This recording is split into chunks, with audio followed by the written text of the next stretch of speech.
এটা তো জল ডুবির বাক্স। জল ডুবির বাক্স মানে? এটা লাশের লোকে পাইছি আনন্দ ভাই। কি হইছে? আপনি তো ভয় পাইলেন কেন? ভয় পাবো না, এই বাক্স অভিশপ্ত। আমার দাদা তার দাদার কাছে শুনছে এই নদীর এক বণিক তার সব সম্পদ এক জিনের হাতে তুলে দেয় আরো সম্পদ পাওয়ার লোভে, কিন্তু জিন তার সাথে বেইমানি করে। সেই বণিক তখন তার সবচাইতে দামি জিনিস এই বাক্সে ভইরা নদীর পানিতে ফালাইয়া দেয় আর অভিশাপ দেয়, এই বাক্স যেই খুলব তার আত্মা ওই বাক্সের দাসের লগে বদল হয়ে যাইব, আর সেই দাস হইল একটা মরা লাশ যে যুগ যুগ ধইরা এই বাক্স পাহারা দিতাছে। হান্নান মিয়ার কথা শুনে শাহাবুদ্দিন আর মতি রক্তহীন হয়ে গেল। মতি ভয়ে কাঁপতে শুরু করেছে। সে তার পকেটে লুকিয়ে রাখা বাক্সটার দিকে বারবার তাকাচ্ছে।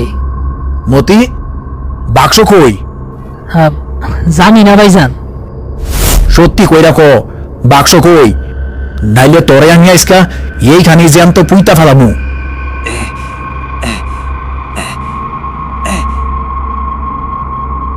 আরে করছস কি?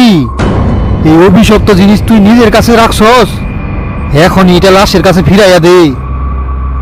এই লাশের দাফন সাধারণ নিয়মে হইব না, এর জন্য আলাদা ব্যবস্থা করতে হইব।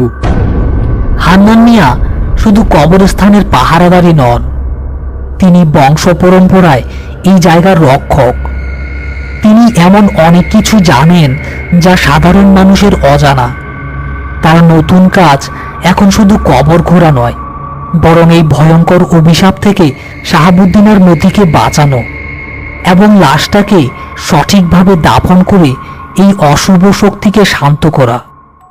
মতি, বাক্সটা লাশের বুকের উপর রাখ। আর শাহাবুদ্দিন, তুমি আমার লগে আসো। কবর খোঁড়ার আগে কিছু জিনিস জোগাড় করতে হইব।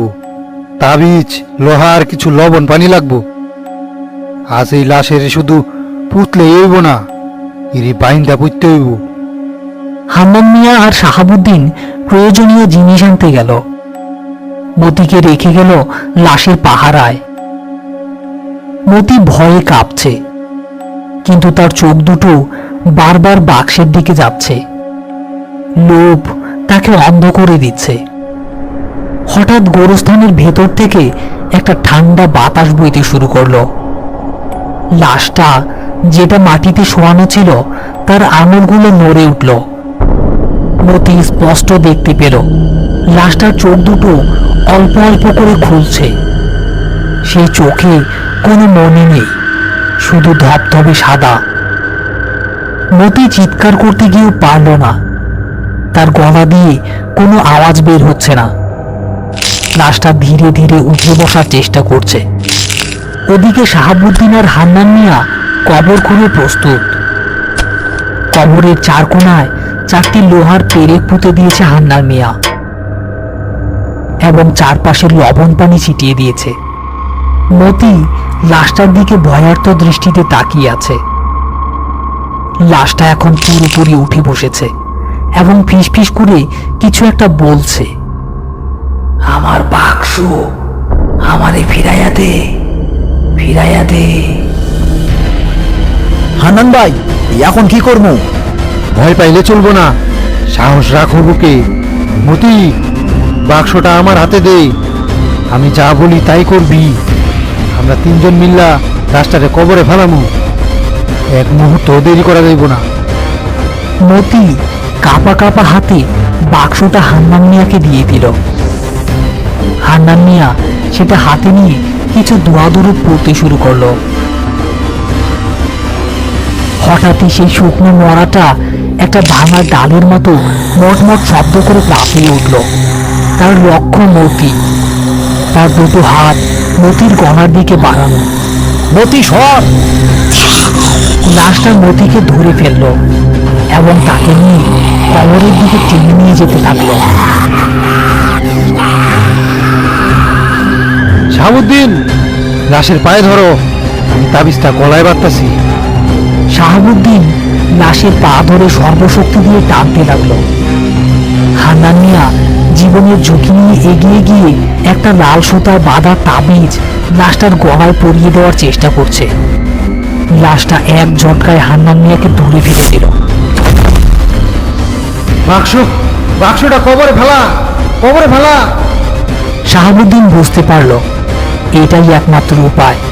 সে মতির হাত থেকে নিজেকে ছাড়িয়ে নিয়ে হান্নান মিয়ার কাছ থেকে বাক্সটা ছিনিয়ে নিল এবং সেটাকে কবরের ভিতরে ছুঁড়ে মারল। বাক্সটা কবরে পড়ার সাথে সাথেই এক অদ্ভুত ঘটনা ঘটল। লাশটা মতিকে ছেড়ে দিয়ে বাক্সের দিকে কবরে ঝাঁপ দিল।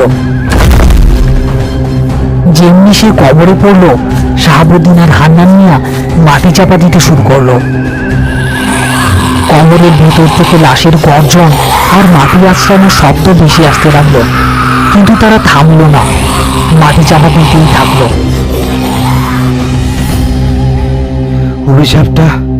অভিশাপটা আপাতত মাটির নিচে গেছে, কিন্তু কি হান্নান ভাই?